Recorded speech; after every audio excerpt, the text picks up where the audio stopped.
په ننګرهار ولایت کې اشرف غني ته ډېرې سپینې او توندې خبرې وشوې. ولسمشر غني څنګه ګیر راغی؟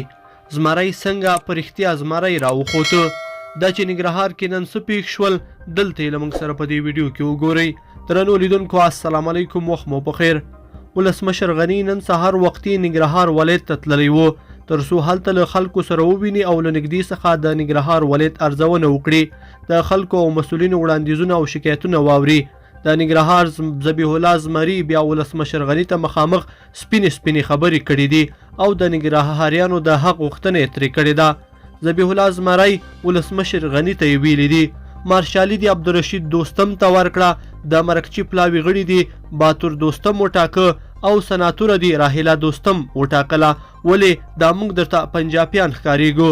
هغه همداراز ولسمشر غني ته دا هم ویلي دي چې ننګرهاریان درنه خپل حق غواړي او موږ ته اساسي او بنیادي کارونه وکړه.